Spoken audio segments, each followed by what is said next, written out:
Hey folks, it's Marvin Cash, the host of The Articulate Fly, and we're back with another Casting Angles with Mac Brown.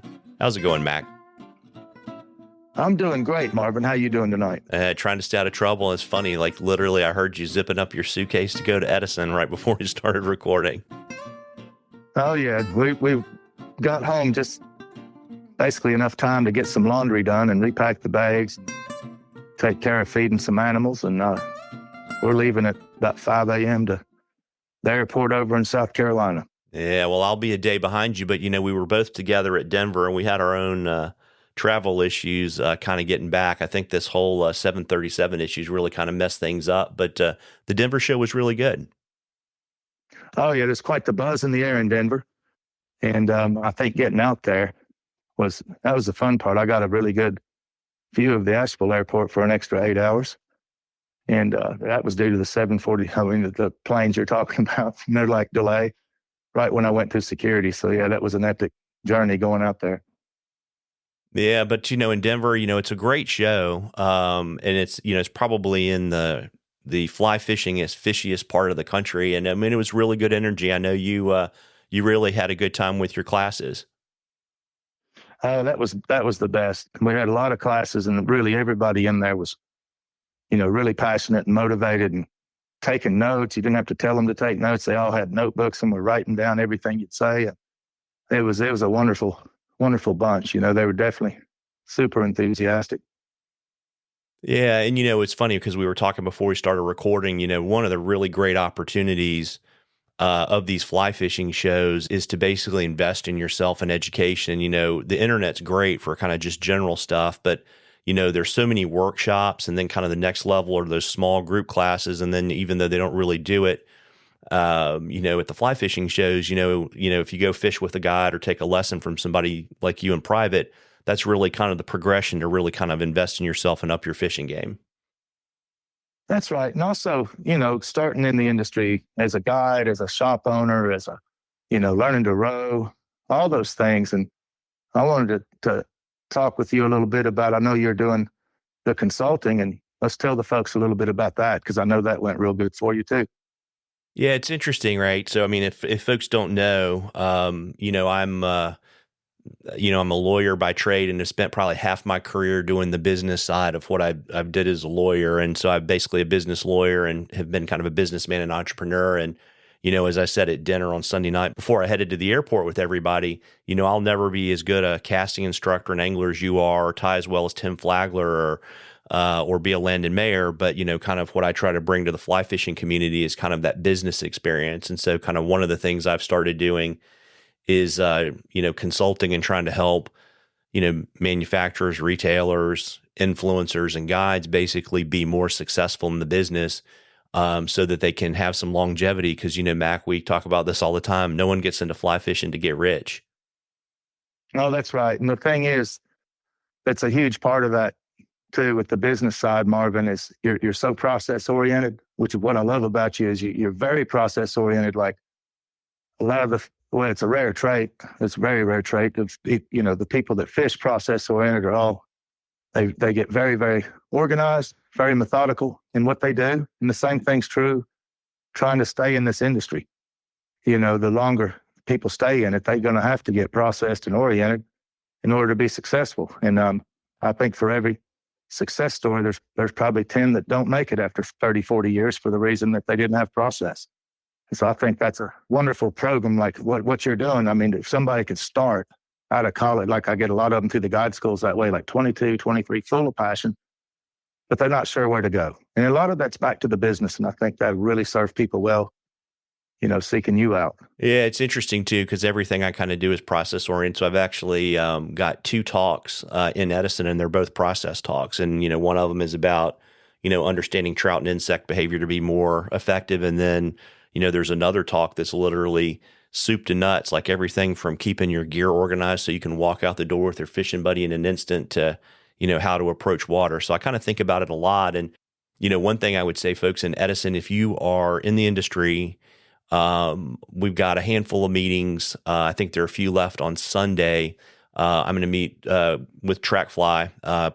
We can show you kind of their data analytics tools. But if you've got stuff that it's bothering you for 2024, We'll sit down with you for a half an hour. All the meetings are free. And if you go to my Instagram profile, you can book one of those. So that's a really kind of a great way to maybe get an outside view of what's going on. And Mac, what have you got on tap? I imagine you're leaving early for Edison so that you can teach that all day casting class with Gary Borger again. Yeah, we're gonna teach that again Thursday, and I know several of them that are in it that I met up in Boston a few years ago at a show. And it's funny, it was in just a private lesson, standing out in 2 feet of snow. That was the year it snowed a bunch, and he was getting ready to leave to New Zealand down close to where I used to work. And so we did a lesson, and lo and behold, that guy's in it. He goes, "Yeah, that was so good, that little 30-minute lesson in the snow." He goes, "I'm bringing my brother and my business partner." So I know 3 of them are from that connection, but I'm looking forward to it. We really love teaching that 8-hour class. It just makes you feel like you can actually cover and give value for what you're trying to do. It's just not enough time to do that in 20, 30 minutes. Yeah. And I really do think, it's one of those things, in terms of whether you're investing yourself and kind of, the thing I always say is you can't know everything, right? So the first thing you got to do is to realize you don't know everything and to find people that can help you get better at, what you're not great at, whether it's fishing or the business side, like kind of what I do. And, even though as you kind of move along that process, you go from free to a little bit more expensive to the most expensive in private instruction, you're saving so many hours of time, whether you're trying to get better at business or get better at fishing. That's right. And even ham radio. I think of all the years where I kind of tried to teach myself. And I mean, I do a lot of radio stuff at night when I'm time flies, and I'll listen to, Europe and talk to Ireland and Wales. But having they call it an Elmer in ham radio, and I never had one. And in the last couple of years, I've got like probably 10 that are in their 80s. And man, it makes you realize all the stuff that you didn't know. And it's nice to just learn deeper of what you thought you knew a little bit about. Then you realize I didn't know much at all about it, actually, the more I hang out with these guys, because they kind of mentor me and give me ideas, has nothing to do with fishing. But I think anything that's new is you really need help. Yeah, and I think it's interesting, right? Because it kind of goes back to kind of how, I basically got my start in the outdoors with my grandfather. And I imagine you were probably the exact same way. And, now that's not how it is. And so some of this is basically a way to create the similar type of learning experience you would have gotten if you'd been tagging around with your dad or your grandfather, learning to fish as a kid. That's right. Yeah, I think that would be fun. I'm going to try to get a slot.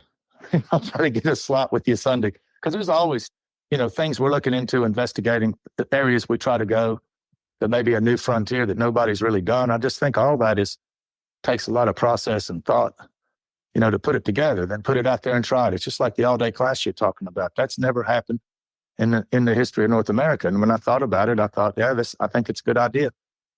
And lo and behold, look at it. It's been working for years. But if nobody would have ever said it, then we sure wouldn't be doing it. Yeah, it's interesting, right? And kind of the next jump from that is, process, and then you get to habit. And, one of the things I really believe in is trying to make these things habits so that you don't have to remember them. And then you have all this space to think about how to make things even better. That's right. Yeah, I think a lot of it's from habits.